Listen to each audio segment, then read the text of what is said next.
and welcome to another exciting episode of Deadlines with 6B Comics. And today, James, what are we going to be doing? We're going to be chasing the plot. I'm Wow. sorry, I couldn't help it. I took it Wow. back. I took it back. Yes, you did. Did I just date myself? A little bit. Just a little bit. So, I'm Kenny Williams, I'm founder James of Roberts. 6B Comics and founder, and this is James Roberts. I'm also a founder of 6B Comics. you are. You absolutely are. So, And we are chasing the the plot. plot. Hold on, wait. Hold on. I got to do this. I've been wanting to do this for a minute now. Hold up. What are we doing again, James? Chasing the plot. Wah, wah, wah, wah, wah. Okay, I can't get it to work. There we go. Very good, Ken. Excellent. Oh That's the man. way to do it. Okay, let me Set try us that one up. time. And We're we actually are chasing one someone. more time Chasing chasing the the plot. plot. Woo! It took a minute, but we made it work. Eventually. Listen, Hey, I sent you something. Did you get it? uh, I may have, but I didn't see it yet. Oh my goodness. I don't What know did you why I send me, sent you sir? stuff. I don't know why I sent you stuff. You're just gonna have to check your email eventually. You know I'm not what? gonna I say. will. I will check it eventually. So there. So Okay, good. we have been discussing. This is our third episode. We've been discussing the plot of the Uncanny Spider-Man. And we've already gone through issues 1 through 4, and I guess tonight is the wrap up. We're in the final issue, issue number 5. Where do we leave off, James? We left off with the capture of Nightcrawler by Yes, Silver Sable and her. They're not her wild Wild pack, Pack. or It is the but Wild Pack, they're not them. But her group right? uh, is captures him, and it's apparent that he was set up. That's what it looks like, anyway. But again, I think that was a great way to end that particular issue because it really looked like he got set up lovely. By Silver Sable.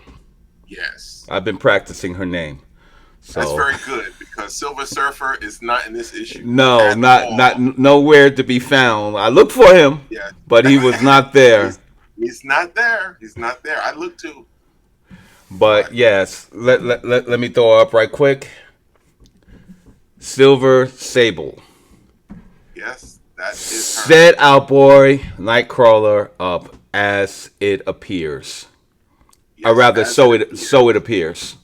Yes, we said that several times because during his capture, uh, in I guess this is book 4 or 5, Book 4. book 4. He is surrounded by men, and they're talking about what they're going to do, and blah blah blah. Vulture is there, and the whole crew is like, "We finally got him." Mm-hmm. And then somebody blows the whistle on the whole plan. I Right. believe somebody blows it. Who was it? Blows the Do you whistle on remember? the whole plan. Yeah, that something's not right. The Oh. hounds are there. The Uh hounds huh. are the hounds have are surrounding him as well. Mm-hmm. And something happens where it's revealed that Nightcrawler is actually dressed up as one of the Okay, so crew. you're in book 5 now. Yes, yes. Okay, that's Um, that's that's after the capture, right? What yeah. happens in book 4 then? Maybe I'm Well, not what clear. happens in book 4? We already touched on it in our last episode. There was a wonderful writing technique that Wonderful. Spurrier and Superior. I've been practicing. Just call him Psy. All right, that Psy put into play throughout the previous four books of the series. Whenever Silver Sable has her helmet on, we know she's about business and she's focusing. She's being the merc. She's being the mercenary, ruthless and all that stuff. But whenever she has her helmet off, she's being human, and she's open and to the point that Nightcrawler and her have been going on dates. They've been flirting heavily with each other. A little bit more than flirting. Okay, yeah, okay. But we won't get into that. Beneath the sheets, yes, that part. But when the setup starts, it starts with her wearing her helmet, and I don't know about you, but I was like, okay, wait a minute, isn't she supposed to be meeting Nightcrawler? Why does she have the helmet on? And then she took the helmet off, or what was the name for that technique that you called it, James? Which technique? When she removed her helmet, revealing herself. Oh, that was just her showing her vulnerability. Showing her vulnerability. So we thought that we were safe. And Nightcrawler came in, right, and then she shot him. Well, it wasn't really her. She stayed on that little balcony area as her crew comes out of the shadows, and there's big shocks happening to Nightcrawler. And he is knocked it the heck out. And what I thought was also interesting is that they did genetic scans on him, which means that they were leaving nothing to chance to verify that it was indeed Nightcrawler, as though they didn't know through the costume that it was Nightcrawler. Because everybody knew it was Nightcrawler. I'm sure they did that for a reason. And they dragged his unconscious body to the Orchid's base. And we left issue 4 feeling like, wow, after all that, Sable just betrayed him, right? Well, she was caught. One of her crew had spied her flirting with the enemy. Yeah. And confronted her on it. And I'm sure that's why all of this played out the way it played out. Right. Because now she had to do what she knew she could do. Right. But which takes us so many levels to that. Many levels. But what I like about it is that we ended it on a traditional cliffhanger. We ended it on a traditional climax where the hero has lost everything, and the question is, how the heck is he going to get out of this? He betrayed himself, and now the girl betrayed him, and now we start book 5. So book 5 picks up where we left off. He is in shackles at the Orchid Space.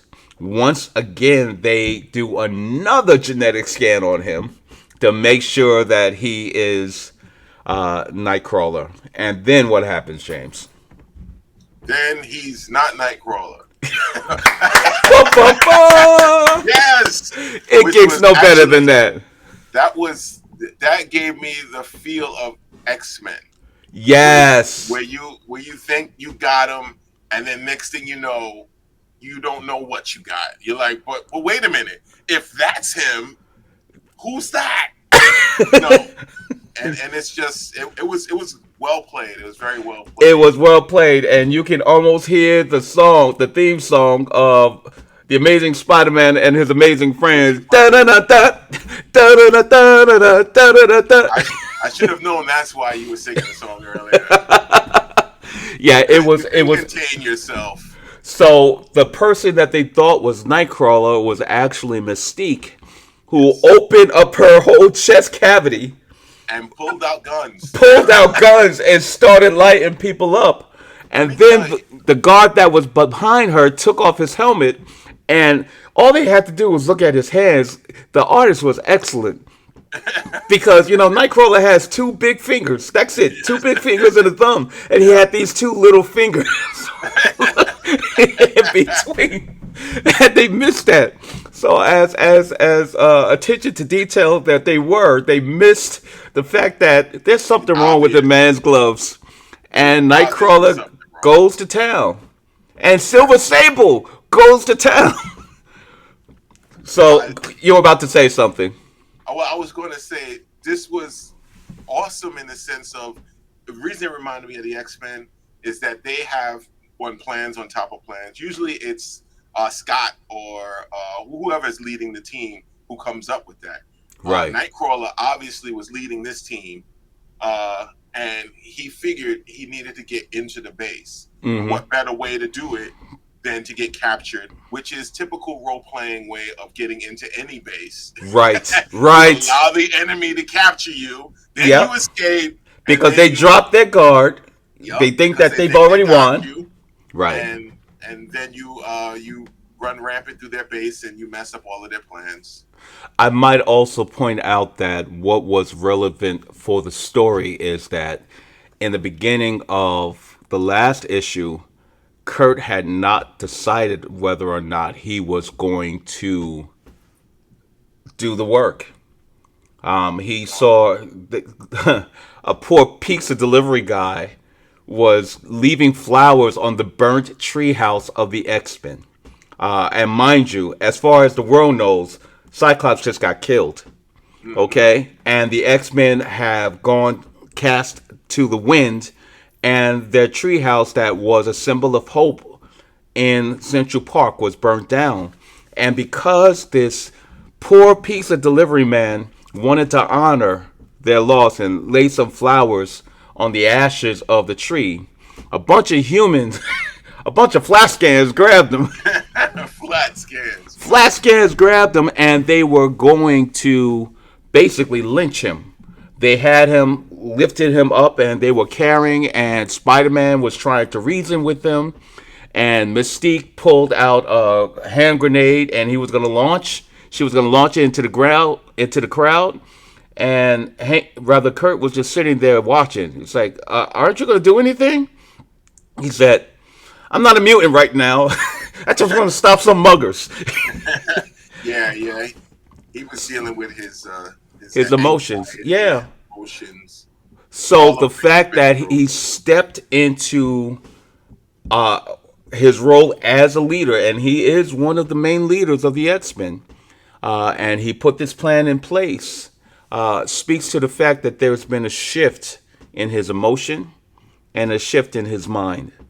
So, which I think leads to that moment when he had the little tiny gloves on, and we all felt like really like, wow, this is the X-Men, because decidedly the entire book, it did not feel like an X-Men book until that moment. Okay, I can't disagree with you there. One of the things that again, I think knowing about the history of the characters plays a lot into that.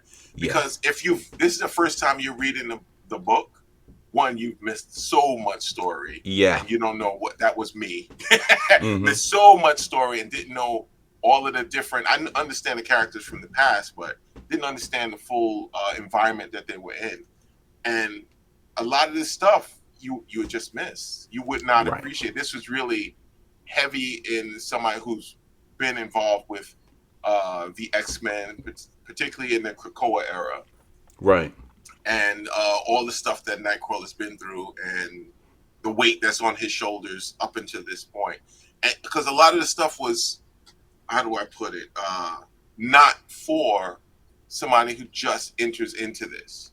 It really was not for them. It's very nuanced. It's very particular, and somebody like you who've been into it the whole time picks up on all of these fine details. I Hmm. had to go back and go, wait a minute, that doesn't make sense to me. And then eventually I go, oh, I see now, I get it. All Right. right, but it took a while. So new readers, it wasn't set up for new readers. It was set up for people who were definitely in the X-Men wave, I'll call it. Yet somehow, even though you had not been following the Krakoa era, because you know the characters and the tropes of the characters and the characteristics of all of the people that were there, you were still able to follow it. And the hold up, wait a minute moments that you had was when it seemed that he was going against his character. Yes, and but again, I'm an old reader. I'm still talking about new readers. Somebody who's just Right. coming in. Somebody who's just introduced into this world. This would not be the best book for them. Oh no no okay Yeah, I can get with that. I can get with yeah, that. I mean, come on, it's like uh Giant X-Men #1 came out what year? yeah. A long, long time, many moons, Yeah, and many. Dave Cockrum's creation of Nightcrawler has come a long way, but I'm grateful to see that the source ideas that made him tick, that resonated to us when we were in high school, and junior high school for that matter, those core ideas are still present. So it just you just needed to get caught up on the current events, and then you were able to follow. So I think I would say that you're right. For someone who's picking up a comic book for the first time, it was a great story. Don't get me wrong, but I believe though it's the kind of story that will make you want to read back and find out who this Nightcrawler guy is. Yeah. Okay. Yeah. All right. I can't argue with that. Yeah, and for old timers, people that grew up on the X Men, it's a great ramp because it's a nice run down memory lane about dealing with all of the relationships that Nightcrawler has built throughout his run in the comics. Yeah.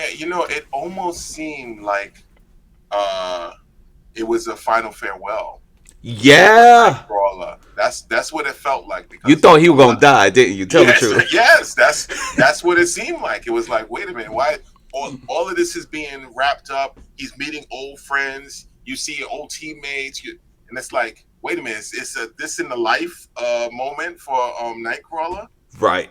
and it really started to feel that way. Okay, so continue. The big reveal. Dun dun dun. It's not Rent a Cop. It's Nightcrawler. Right, exactly. And they are wrecking shop inside the Orchid space. So what happens next, James?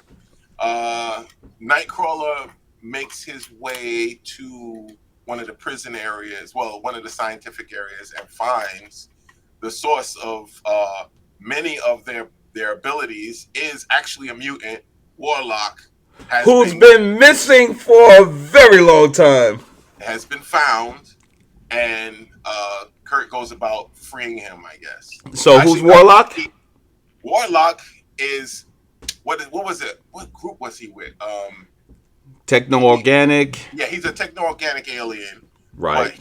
he was with a group. Was it Generation He X? was with the New Mutants. The New Mutants. That's right. The New Mutants. That's where he originally joined with the X-Men. New Mutants, and that's a long, long That's time. a long run, but he is not of this earth.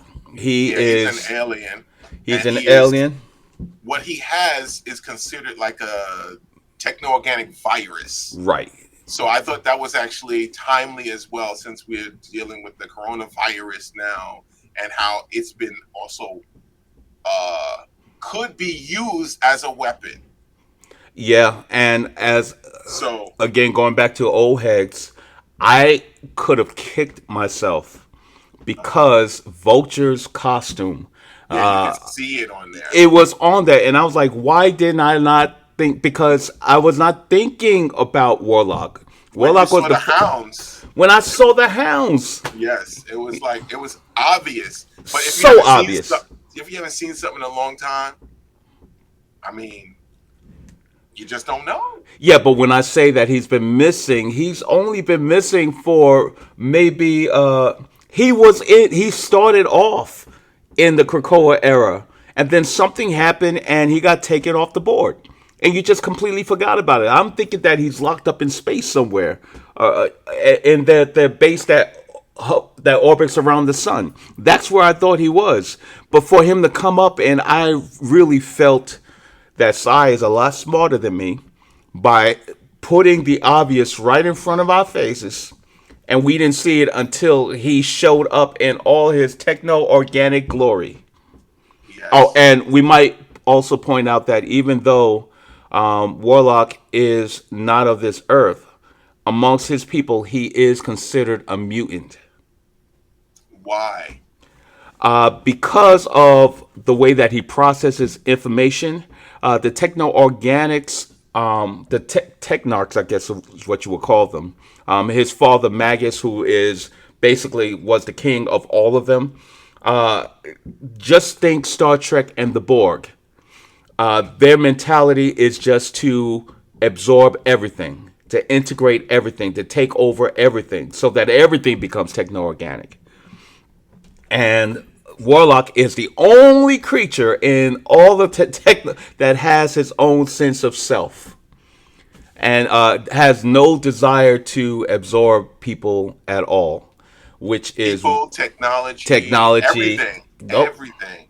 They Yeah. turn the entire planet into a Right. techno organic thingy. And as a result, his catchphrase when he's speaking to people is self friends, which Yeah. basically highlights the fact that he is the only technarch that has a sense of self. Oh wow, that's pretty deep, Ken. Yeah, he's not a hive mind, and the rest of his people are hive minded. Yes. Okay, so So don't follow the pack. Be an individual. Message sent and received. hold on.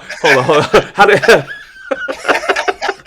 I just thought don't be what is it? Don't drinking gin juice in the hood. Don't be a menace to society. Don't be a Lesson, minister. lesson. There you go. Oh my lord! But yeah. So it turns out that he is the reason behind everything, and he immediately absorbs his techno organics back into himself. Which I didn't know he could do. Right. So, which freed all of the mutants. Our poor Latina ex. Yes. Lord, she gets no Thorough. shine. She Thorough. Pharaoh gets no shine, but freed her. And oh, and did you catch that two of the mutants, quote unquote mutants that were turned into hounds, was actually Cloak and Dagger? Yes. Yes. Yes. And yes again. Cloak and Dagger, Hounds, Yeah, and they obviously were forced to be Hounds. They didn't invite it. But the impression was Cloak got captured first right. And Dagger came to rescue him, like she and usually does, and got and bagged up too. and got backed up as well. And the interesting thing is that in the Marvel Universe, you don't know this, they recently decided that Cloak and Dagger are not mutants. Wow. So they were regular. Well, I can't say regular humans. Super powered, mystically powered. Yeah, and the way that the origin for their stories was is that they were latent mutants, and they were forced to take a drug in some crazy experiment, And that brought their triggered ability right. about.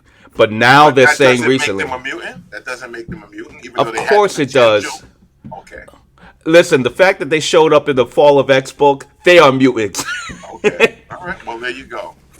But they don't feel that they're mutant. They don't feel that they're mutants, although they have been X-Men adjacent for years. They're teammates. So Yeah. anyway, Yeah. Feral, Cloak, Dagger, and whomever else they turned into hounds got freed, but he was unable.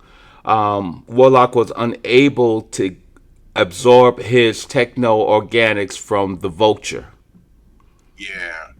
and he Because he was started right. he was dipped in it. He was he Yeah, was he was messed up. Really yeah. messed up. So then what So happens? let's see. After a little bit of a fight happens, your boy Nightcrawler Mm-hmm. pulls out his hope sword Yes. and impales uh The vulture. the vulture. And in doing so, I don't think he killed the vulture, but he Although the definitely sword definitely went through his heart. went through his heart, which I is saw it. but I don't think he killed him, but it definitely had an impact because he was laying on the floor, at least unconscious at No blood. most. Yeah, of course. This is not a bloody book. This is Right. actually really refrained from a lot of blood because It could have been. it could have been really bloody. Right. But Kurt is not like that. That is not a Kurt thing. So it was very interesting, and they actually went into the Hope Sword as well Right. in the description when he was talking with Mystique about his sword and trying to straighten out her thought process. Right. Which is all of this stuff happened. You know, it was like little hints that they were making breakthroughs, Mm-hmm. but you didn't know it all had compiled into this master plan, which seemed to happen very quickly. It Right. all came together very quickly, but it was good. It was. I really enjoyed the way that the story came together. I almost said unfolded, but really it came together. What I loved about James, this is for you because I thought about it before. What I loved Wow. about it is that they, bam, check us out. 6bcomics.com, Instagram, and YouTube. And if you haven't done All so right. yet, hit that subscribe button, hit that notification bell, and so that you know when we are on the air. And take some time and share it. Let people know that, we got it going on. And We got it going on. join the conversation. Yes, join the conversation. And if you have any questions or suggestions about books that we should go over, go through, look at the plot, put that also down in the comments. Right. We'd be happy to go over that and see what we can do, what you're interested in. So quickly coming to a close, vultures on the floor, scrambled. The techno organics in him are also scrambled, and Warlock is able to grab them back. But now they've got the next problem. They are trapped in the orchid space, and there's about 100 agents outside. With blasters ready to come in to take them out. So they're in, and they have cleared the base, and they have freed all of the prisoners, but they have no way of getting out unless they want to be filled with holes. So Nightcrawler comes up with a great idea. He opens up the last cage. Oh, yes. And What's in what the happens, last James? cage? I don't know what's in the last cage, Ken. The Rhino. Yes. And he is upset because they scrambled his brain. They were using mind control techniques on him as well, and he's free, so he's got a grudge. So they open up the door, and the troops are ready to come in, but instead, Rhino comes out, Comes out, yeah. and he just plows through them. And I do like the way they put all of the characters together. Like you've been meeting these characters on their own. Yeah. It's weird because it kind of reminds you see them in the story, but then at the end they all play a role or they have a role to play, and it kind of makes sense that they were introduced and brought back. It's you heard me talk about it a few times, James, but it really reminds me of Oda's writing on One Piece, where there are no throwaway characters. Everyone is there for a purpose. Everyone is there for a reason. And I think that in a lot of stories that we've read, that went over the head of some people. So, you'll have these characters that are just there and they're serving no purpose. But every single toy that he put on the playing field had their moment. Absolutely had their moment. We still have some resolution. So basically, everybody got a chance to just walk out freely. No effort. They didn't have to run from nothing. They just walked. It's like, Yeah. see you later, Rhino. Oh yeah, Right. guys, have a good day. Yeah, uh, it was quite the wrap up. It was yeah. quite the wrap up. Um, anything else happened there? Well, there was a weird thing where the scientist that Orcus had hired, who got his brain scrambled, was basically because his mind was gone and he was walking around foaming at the mouth. The little imp, the little white imp, was able to inhabit his body, or as he put it, well, I should be able to ride a vehicle that has no driver in it, right? Exactly, exactly. And because of that, they were able to open a door to let the rhino out. Right. That's Right. that's that's how they were able to do that because it was in his, I guess, subconscious or part of his brain or what did they say? What did he say? His reflexes. Its reflexes, right. Yeah, yeah. So, So what I was, thought was interesting again. yeah. Uh, And the it wasn't little lost. Bamf, Yeah. was revealed to be Don't an say it act. yet. Don't say it yet. Don't Okay. say it yet. All right. All right. Because what I was going to say is that what was important about Psy making that particular choice was because for the first time in the entire series, we now know that the Banff is actually real and not a figment of Kurt's imagination. So he's Bec- not insane. he's not insane. So it did inhabit that scientist. And because of that, they were able to release the rhino and they were able to escape with no losses. So the important thing is that now we know, oh, we still don't know what the Banff is, but we know that it's actually real, which I thought was interesting because it was one of the questions that had been left unresolved. So, From the Sai, beginning of this little from the series. very beginning of this series. So was doing a fantastic job of neatly tying up all of his plot lines. Which So again is why I thought he was going to die. right. I really Because because it you seemed don't like tie up. everything was getting tied up, and I'm thinking, oh, this is not looking good. Right, This is right, not looking good. right. So Yes. transition to the epilogue of the story. The Wild Pack has already departed. Oh, by the way, before Nightcrawler revealed that he was wearing tiny gloves and Mystique revealed that she was not Nightcrawler, Silver Sable got her paycheck. Oh yes. She got She turned them on, got paid, and after the money went through, then she joined the betrayal. So, exactly. so the That's what Wild I was talking Pack, about before. Just a big betrayal. This betrayal after betrayal after after betrayal. betrayal, after Yeah. betrayal. So in the epilogue, the Wild Pack has gone home. Yes. Silver Sable is still in the city. And before the last date that she has with Nightcrawler and the storyline, Kurt is sitting under a tree in Central Park having another conversation with Spider-Man, who shows up after the fighting is over. Who needs Spider-Man? It would have been nice if he would have been there. The book being called Uncanny Spider-Man. I Uncanny guess Spider-Man. Uncanny Spider-Man was there. So I guess that was what was important. So Kurt thanks Peter for lending him the suit and is about to give him the suit back. And Pete said, "Nah, keep it. You might need it again," Yeah. which was kind of awesome.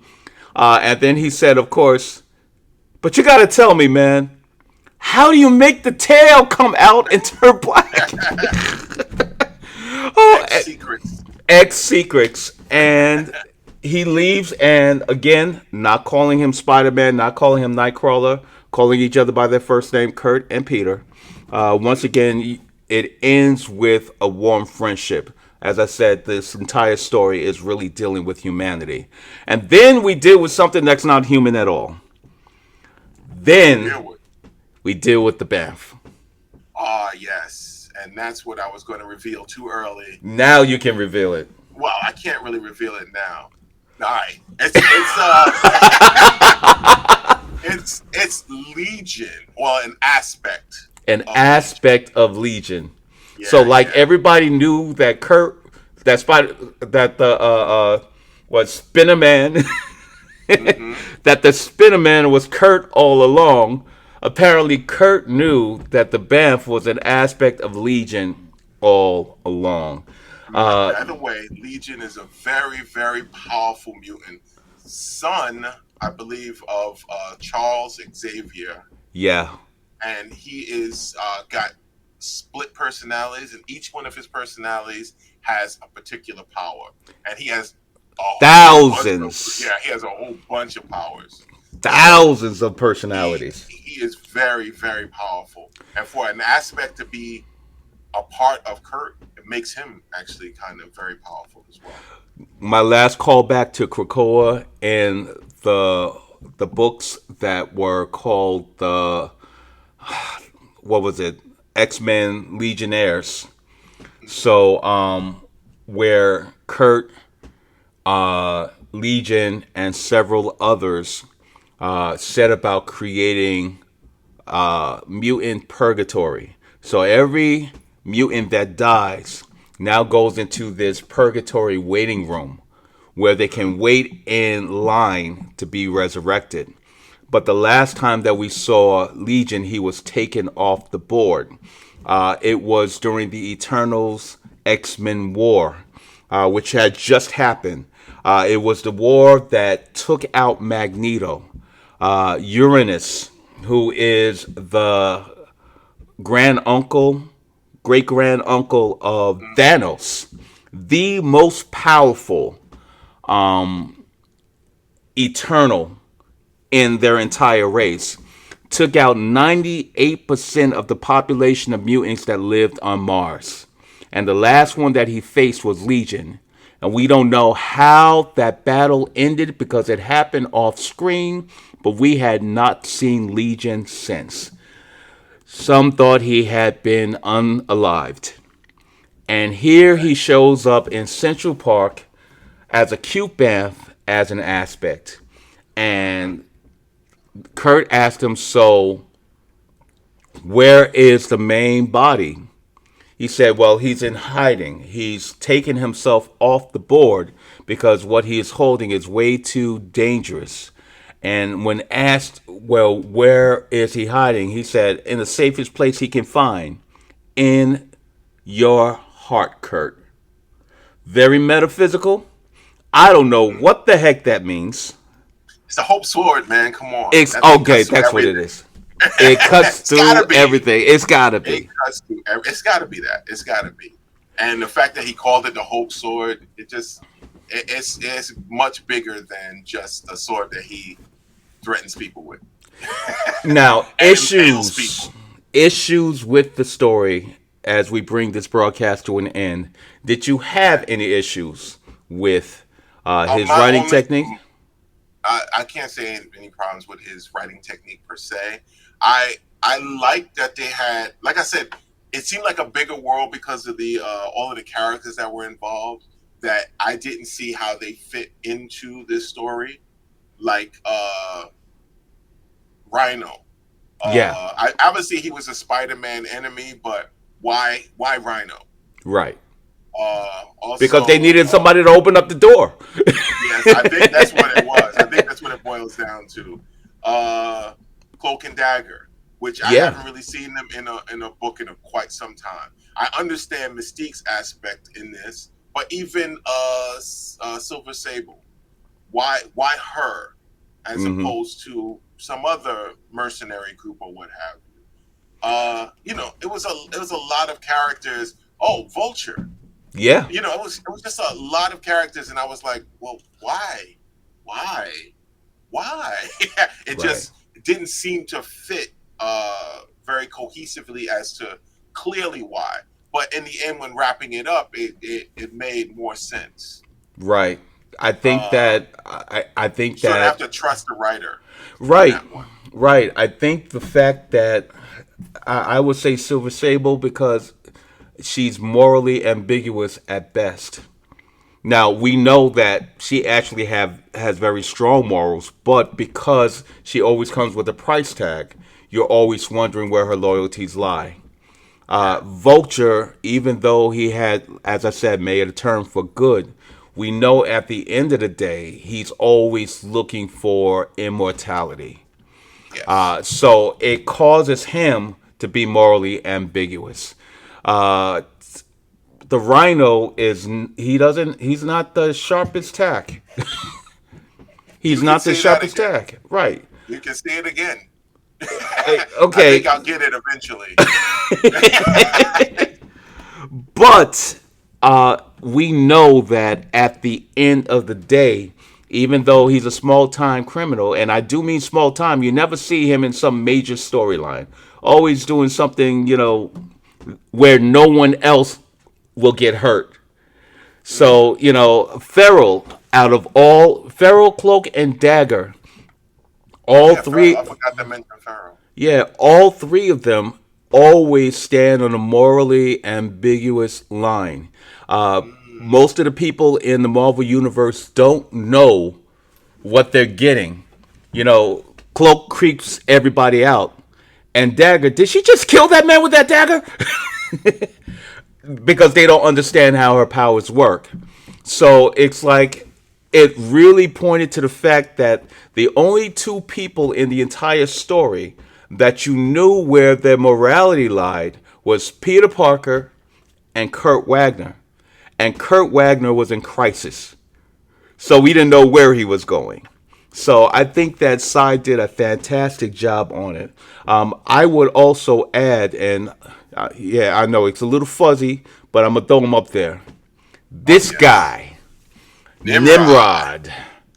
Nimrod, the fact that he used him, he was on one page in the entire storyline, but he used him as a shadow, as a threat, impending threat, that everything was happening. So it was like everyone was trying to be quiet in the story so that they don't stir up the the hornet's nest, and Nimrod comes That in. is, Yeah, it really it added to attention in a way that I wasn't expecting it. So it's definitely something that I will want to throw into my stories going forward, because I thought that was I never thought of that.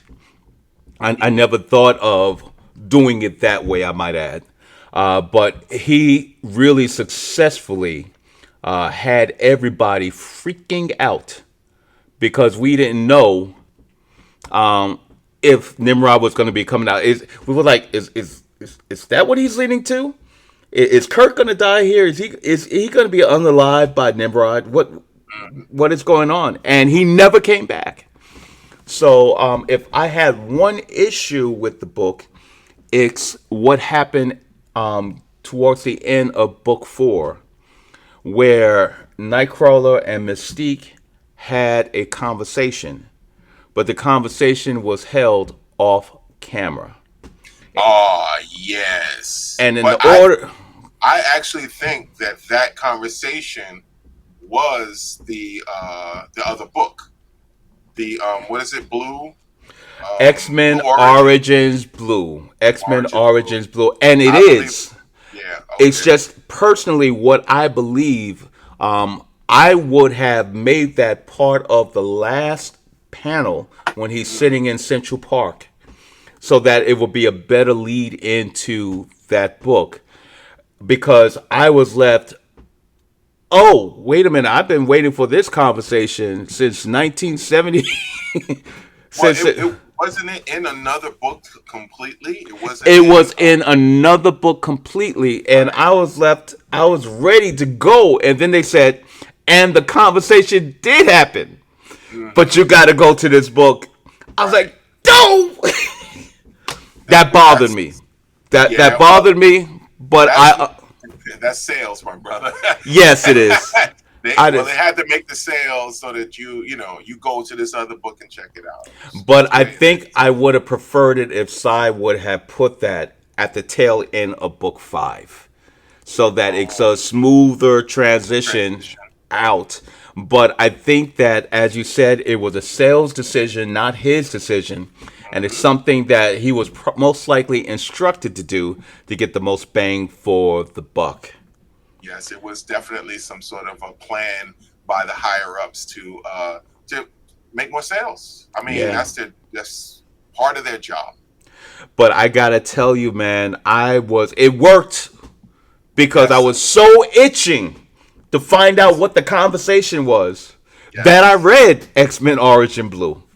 And yes. it was all that it spoke up to be. I don't think Cy was the writer for that book. Probably not, I don't believe but he was it the might writer for that he book. might have been. He might have been. I don't know. Yeah, but he was definitely in the room when all of the writers for the Fall of X got together and everybody decided which direction that they were going to go in. Other than that, I thought that this was a masterful piece of writing, and I think that it's kind of sad that works of art like this largely go unsung. I mean, there should literally be an award for people who can craft a story to this level of detail. I truly do believe that. It was his tropes, like you said, you had to just strap yourself in and trust the writer. 2020 hindsight, we can see how everything fell into place. And I don't think that any pawn was left on the chessboard. I believe that every character that was introduced was used quite masterfully. Even the pizza boy, who, by the way, was not a mutant at all. No, just a So, regular guy who missed just his customers, his favorite exactly customers. his favorite customers. Come on, you get to walk into the X-Men treehouse three, Yes, four times a day. Come and they're on, happy man. to see you. And they're happy to see you. Come on, man. So I thought that it was an excellent storyline. I thought that it was a great way to end what I'm now calling the the Nightcrawler trilogy. Mhm. It was a great way to end it. Uh, Krakoa was rough on all of the X-Men, and I just thought that it was just well played, man. So the age of Krakoa is over now. Is The that age of Krakoa is one and done. okay? All right. And but it's relevant. So it's not one of those things like Saint Elsewhere where it turns out to be imagination of some boy who's dying of leukemia in his snow globe, Right. right? These things actually happen. For those who are Gen Xers, sorry, Gen Zers and younger, look up Saint Elsewhere. Ah, It was a very relevant reference. The very last episode of it. That's all you got to watch it. You'll understand what I'm talking about. But yeah, it was all relevant. All the things that happened were impactful. And now things are back to stage one. But in my opinion, I think that they're in a worse circumstance than they were before. Exactly what happens to Nightcrawler, it continues in the fall. So after the conversation, Chris Claremont came back and wrote a short that was in from the ashes of Krakoa. So Chris Claremont wrote a nice little button to seal off the end of Krakoa and the status quo of Nightcrawler, Mystique, and two other characters. But you've got to read X-Men Origins Blue first before you mm, get to the From the Ashes story. I just thought okay. that it was great that they blew the mothballs off of Chris Claremont because if you're going to write a story that's impactful, dealing with those characters, get the Claremont, get them. Yeah. Okay. Yeah, very Uh, cool. if I had anything that bothered me, but this is like a me thing, I think Uh more huh. than anything else, is the being able to resurrect like they're able to resurrect. I really the idea of characters dying Mm-hmm. puts the stakes in. It really adds to the stakes. If I think that they could just be brought back at whatever time, it kind of removes the stakes. And I notice a lot of the stories now, they come up with ways to bring back the characters, be it from a multiverse, be it from uh, from this being able to resurrect them, just to keep so they can keep their stories going. It's like if you want to call a plot hole, to me that's a plot hole where it's Oh, like James, you don't even know the half of it. really there's even more. Because when it was introduced in House of X and Powers of X, the resurrection system, Hmm. and even when they introduced how it was done, it got encompassed in part of their religion, and it got so sloppy and it got Mm, so messy and it caused so much issue that they're still recuperating off of. I would I'm imagine not so. even going to get into what happened with Beast. So there was a lot of what is it, irresponsibility that Hmm. happened with it. When you're given that kind of power, being able to Yeah. bring back any character, it's very hard not to kill off this character for no reason. You know what I mean? It's because you can bring them back, even if you have a good reason. It still doesn't carry the same weight as if they're going to be gone forever or potentially be And gone James, the thought processes of some of the younger mutants that went into battle, forever. Hmm. okay, where they were so as Wolverine put it, and Wolverine put it in a story. I'm getting soft. We're all getting soft. We're not as frosty as we need to be because we're losing our edge because Got a uh, safety net. we Got a got a safety safety net. net. Oh, and then even in disposing of their uh, dead corpses, they didn't even do that. So Mm, Orchis had plenty of resources to work off of. right. It was sloppy. It was messy. And then even someone that was part of their team used the resurrection protocols to infiltrate everybody at resurrection. So It's they so go ahead, say it. no, no, no. I was just saying that seems pitiful. That's pretty bad. That's pretty Yeah, bad. which is why the fall happened, or as Which makes Namor, sense. will put it when he was invited by Magneto and Charles Xavier to come to Krakoa because he's a mutant as well. He says, "Call me back when you stop playing childish games and you're ready to do what it takes to actually be a monarch." Well, as a monarch, he would know. He would know. Yeah, yeah, it was, but yeah, you're right, and the way that the story has gone, you're supposed to have a problem with the resurrection protocols. You're Well, it's not just supposed the to. protocols. It's just the fact that it even exists Yep.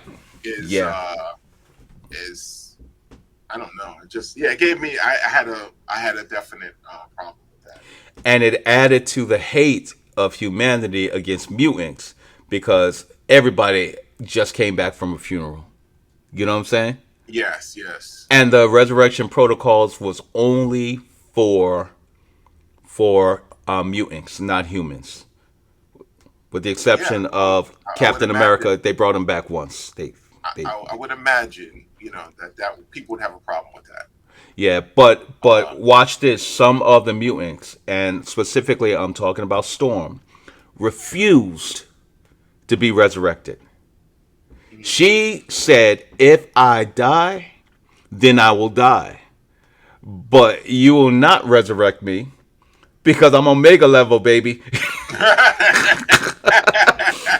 uh, Magneto made the same statement. If I die, let me die. Do not resurrect me. did Magneto actually die? We're going I'm to another. asking questions. We're Yeah, that's going a to whole another nother thing. Okay, storyline. I'll So, stop. I'll no, no, stop. no, no. I will say this: the aforementioned Uranus, the one who offed Legion, Yes, put a hole through that Magneto's chest cavity that to the doesn't make any point that he had to use his magnetism to hold his heart together and keep the blood flowing until the war was over. Wow. And then he died using Storm's lap as a lap pillow and said, "Don't bring me back." Oh, and keep an eye on Charles. Because if I'm not here, there's nobody to check him. Now, just to say this, X-Men usually die and come back. Oh, he's So, back already. yeah, I was about to say that's not an end. There's no way that's an end. But Okay. he wasn't resurrected the regular way. He was resurrected a totally different way. It doesn't matter. It He was doesn't matter, but resurrected. he came back. He came back. Yes, Yeah, yeah. you can't get rid of him like No, that. not Magnus, man. Yeah, and Stop it. that would be the challenge with some of these legendary characters as well. And Right. I think that's the biggest problem with Marvel, DC, all of the superhero comic book things. These Yeah. guys have been around for decades upon decades, and At this point, some of them more than half a hundred. yeah, so you're telling stories and you're trying to be creative with it, and they are. I'm not saying they're not creative, but life and death is off the table for all of them, Yeah. for every last one of them, because everybody knows that they're going to make it in the end, and that is why, like manga, characters can die because that Except story in is One Piece. yeah. But they can die. Right. And so you do have an ending, an official ending of that character. You don't have that in the Marvel Universe at all whatsoever. There Well, is you know what you just did, right? no, what did I just do? You just pointed to the basically final all encompassing statement about chasing this particular plot. Even though we know that, even though you and I are seasoned writers ourselves, right? Cy Spurrier had us thinking that Nightcrawler was not going to make it. In spite of everything that you said, we Mm-hmm. both thought, is he going to make it? Well, I didn't know completely how the resurrection thing works. Right, So I didn't know if he could be, couldn't be. I have no idea. I know there was a resurrection thing. We discussed that in, like, I think it right. was The one, first right? one, the first one. Yeah, but I didn't really know how that would play out or if it would play out. And I And would have. yet, reading this story, you Well, were it was. afraid for the life of Nightcrawler. I could see the pieces put into place that would be a way that they could end the story. Yeah, yeah. I Yeah, thought that was I awesome. would not say I was afraid. I was not afraid. I was concerned. I ain't gonna lie. I I was a was, little yeah. concerned. Like I said, X-Men usually come back Yeah, better. yeah. I got better. So I wasn't, I wasn't afraid like that, but I just thought they were going to do something that, like just end his character in some weird way. And I thought that it was wonderful that the choice that Nightcrawler made was to push through and live anyway. Was there any thought that he wasn't going to do that? That was the other thing. Because knowing Nightcrawler's character, yes, he's going through a rough patch, but we knew eventually he was going to straighten it out. He was going to figure out. You know what I was? He really didn't get too religious in this. No, he didn't get Typically, religious at all. yeah. Typically, I would have thought he would have prayed about this. He would have done something that was related to religion in some way, size, or shape. That's another thing that I saw was like, not that it was out of character, but I would have thought there would be more of that because they definitely have the swashbuckler aspect of him, but they Hmm. really didn't have like the religious aspect of Well, him. as someone who has had moments where I've had crises of faith, I think that that's why Spider-Man was tiptoeing around the topic, and why Sable was forcing him to look at it, because his crisis was in how he lives, and whether or not he wants to expose himself to his particular beliefs again, to walk in the way that he always did, because that big hurt came to him anyway. Yeah, again, religion doesn't bar you from big hurts, but it No, helps you through it, and that's one of the pieces that I felt was I'll say missing. I don't know. Um, I think that just before, was it? It was book four, just before the betrayal, when they had that conversation where Sable forced him to cry and accept that he was not going to stop being who he was. right. That he was going to put down, stop playing superhero, and do something of a little bit more value, because that's who you are, as opposed to who you're pretending you are right now. So it when those tears came out of his eyes, I felt emotional watching that, because I know what that's like. I know what that's like when you do the right thing, and we've talked about it. You do the right thing, but the world around you sees that as a weakness. You know what I'm saying? And they force you to be a villain, or they forced you to be a scapegoat, or they forced you to be a victim, or a patsy, and you're still trying to do the right thing, and it just feels like, why am I trying to dig my way out of this crap when I'm not the one who dumped it? Mm, So I thought that, even though, see, and for me, I think that what Cy did with it is he wasn't dealing with religion. He was dealing with his relationship to the world. mm. Wow, you went And really deep for that one. yeah, because Really deep for that again, one. for me, even it's not about the religion, it's about the relationship. So his relationship is what was at stake.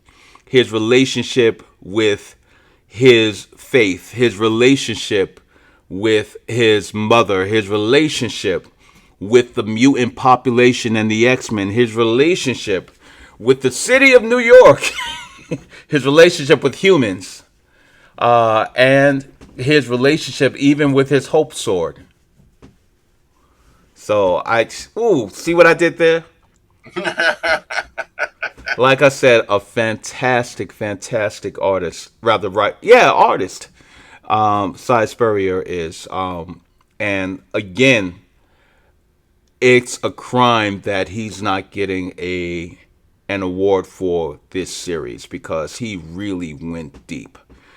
And we left this series feeling like something important happened. Mm, That's what I think. that's So, what you think. and that's my story, and I'm sticking to it. Yeah. I So, go ahead. no, I was about to say I see that. I see that. Um, Psy, uh, again, he obviously constructed a interesting, and I also wonder if those pieces were left and he had to put them together. Hmm. Like they wanted this to play out this particular way, and he had to be the one to put those pieces together to make Right. some kind of sense. Uh, I do have to now look for a way to read all of this Cocoa era stuff Oh, to happy see what, hunting. yeah, It's to about see 12 what, books, 14 books, yeah, about 8 different miniseries in them. jeez, Yeah, yeah, I'm looking forward to that. Well, actually, a lot of it is like very, very interesting. You'll be happy to know that uh, the Krakoa era made your boy Cyclops look Hmm. like the G that he is.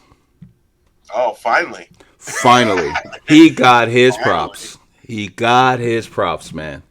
So it was really, really, really wonderful. The entire storyline. I didn't like everything. I was not a big fan of the Captain Britain books, the Excalibur books. I was not a big fan of the magic. It felt a little too woke to me, and kind of pulled away from the story that was supposed to be told. I understand the story that was supposed to be told, but I think that different agendas got trapped up in the storyline. But I thoroughly enjoyed it. Start with House of X and You know Powers what? of X. We've gone beyond what we're supposed to be talking about here. Yeah, I know. I'm sorry. We've gone beyond it. No, it's also my fault. We kind of stepped out of it. We can talk about this at another time. Uh, Don't y'all want to be part of this conversation?